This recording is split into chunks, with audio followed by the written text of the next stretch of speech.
Bonsoir à vous. Soyez la bienvenue à cette nouvelle opportunité d'analyser l'actualité internationale. Cela fait plusieurs jours aujourd'hui que la Turquie est confrontée à un profond mouvement social, une contestation généralisée qui mobilise une marée humaine, rappelant le soulèvement social des années 2013. Nous allons dans cette analyse révéler qu'en réalité il s'agit d'une conséquence. Et en dégageant quelles sont les causes de ce mouvement social, vous découvrirez que il s'agit à la source de cela est branchée la dynamique du président turc actuel Recep Tayyip Erdogan de renforcer son pouvoir en vue des élections de 2028. Et vous verrez également que cela s'inscrit dans une certaine stratégie.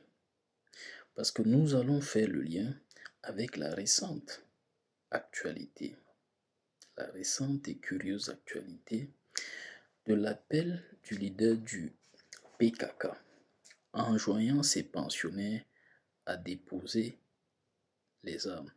Et vous verrez que, tel que nous allons bien entendu le révéler, il s'agit d'une stratégie qui s'inscrit dans ce programme de Recep Tayyip Erdogan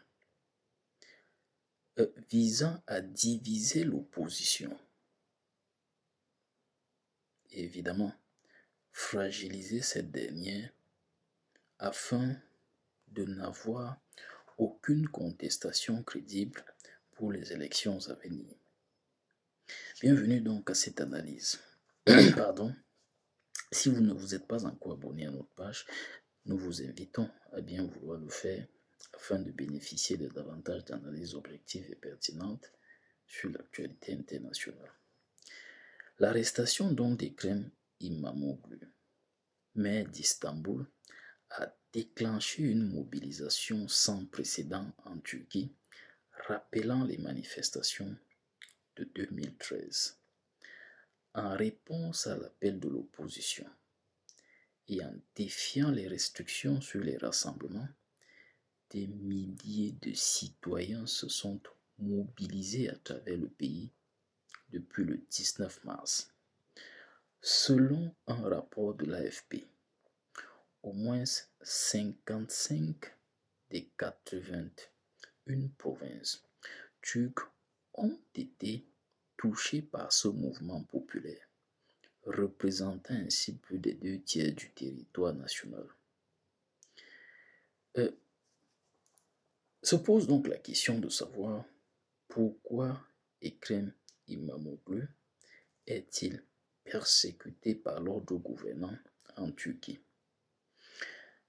Sachez d'entrée de jeu que l'arrestation d'Ekrem İmamoğlu s'inscrit dans une dynamique politique où le président Erdogan cherche à renforcer son emprise sur le pouvoir en vue de sa réélection, tout en contournant les limitations imposées par la Constitution. En théorie, Erdogan ne peut plus briguer un troisième mandat, sauf si le Parlement convoque des élections anticipées.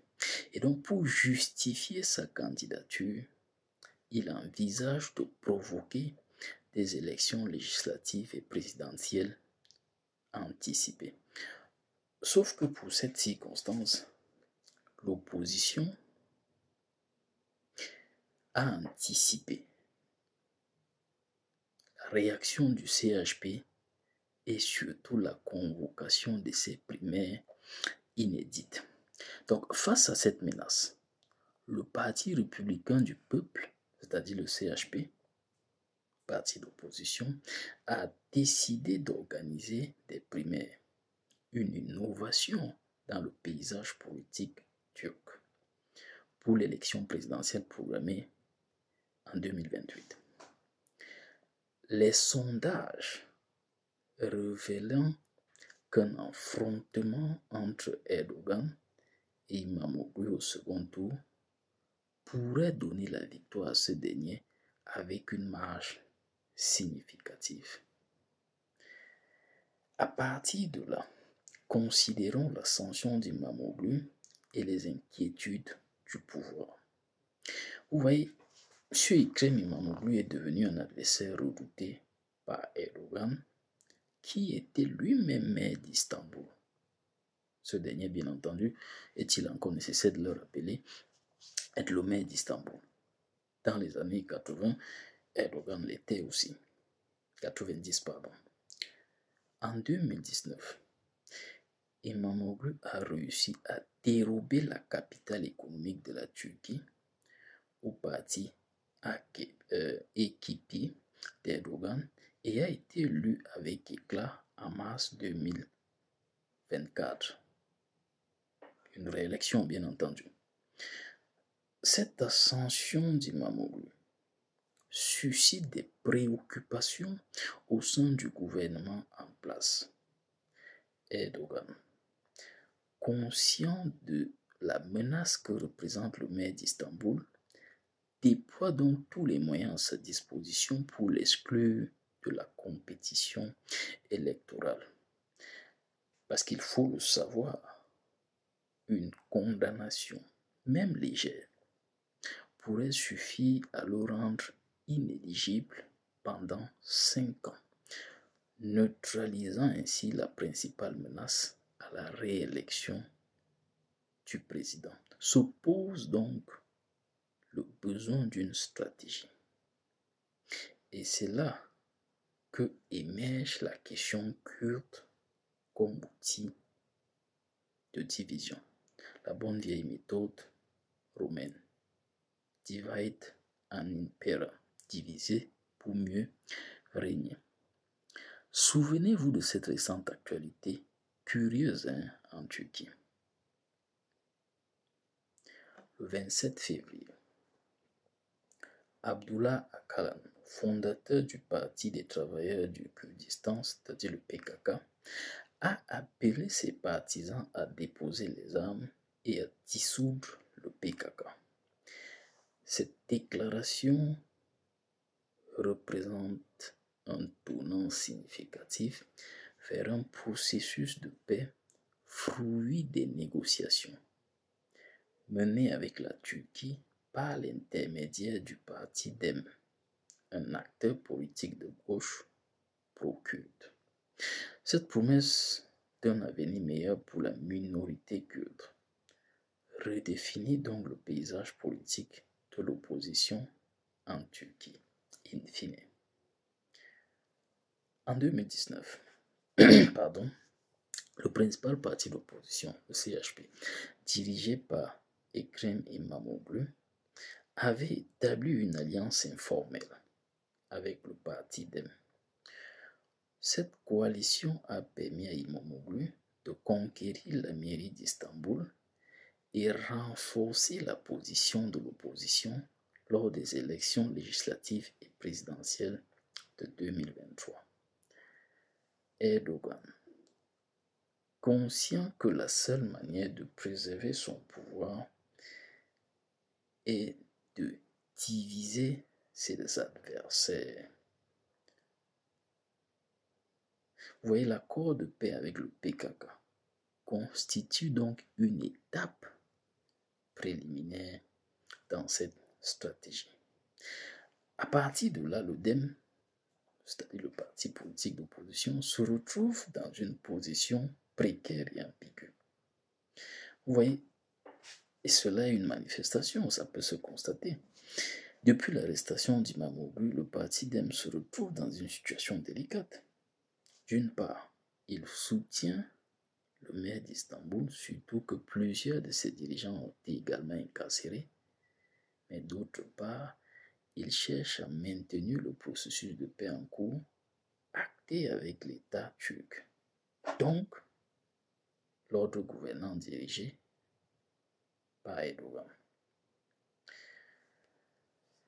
Ainsi, le parti DEM n'a pas appelé à manifester lors des récents rassemblements organisés par le CHP et continue d'entretenir un dialogue constructif avec l'État turc suivant l'appel d'Öcalan. Il est donc essentiel de clarifier deux points d'intérêt général avant de conclure. Tout d'abord, la question de savoir si le fait d'être le principal opposant confère une immunité contre les infractions et les poursuites judiciaires mérite tout de même une réflexion.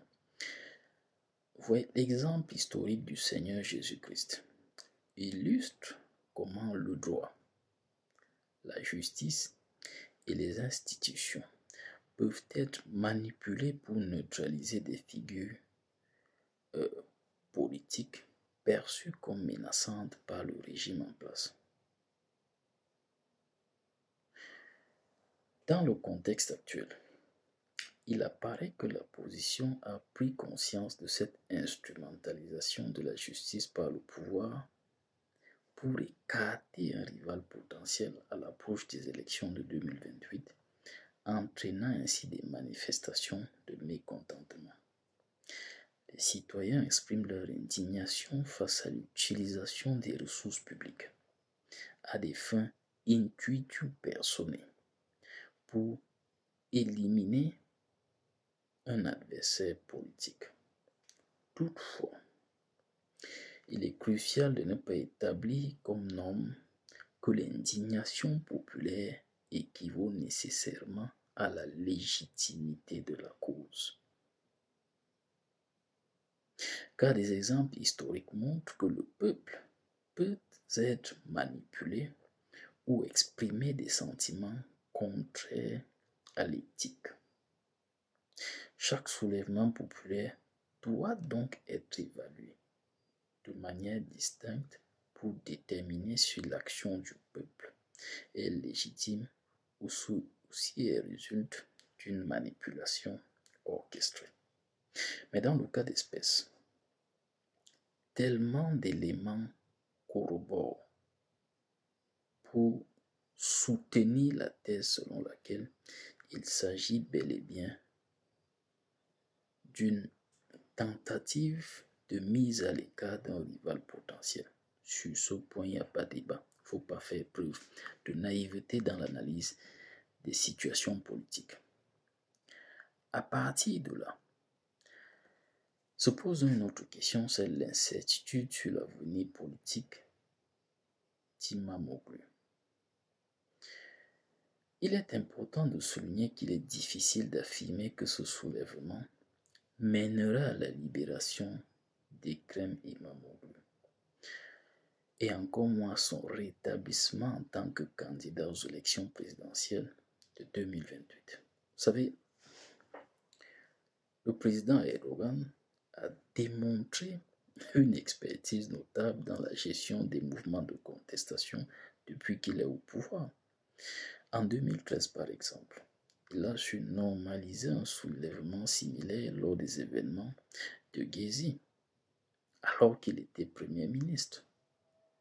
Il est donc incertain de prédire si cette nouvelle révolte parviendra à ébranler un Erdogan qui dirige la Turquie depuis plus de 22 ans, ayant été Premier ministre de 2003 à 2014, puis président depuis 2014, consolidant ainsi son statut d'homme fort du pays.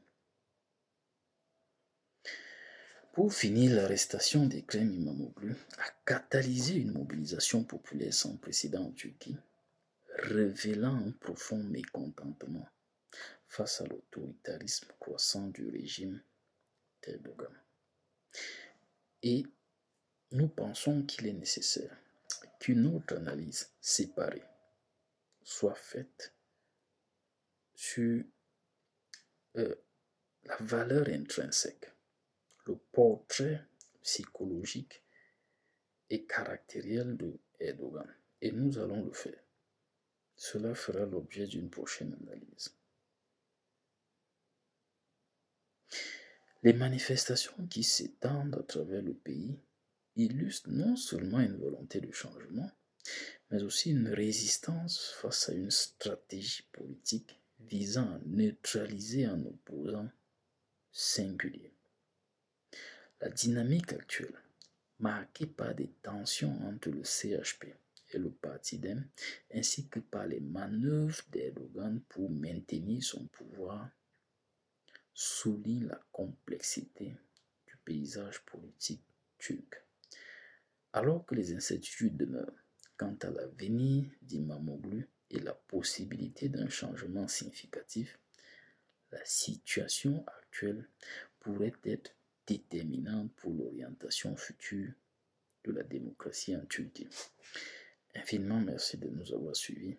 Nous vous invitons à rester en compagnie de nos analyses, celles du passé et celles à venir. Une fois de plus, merci et à très bientôt.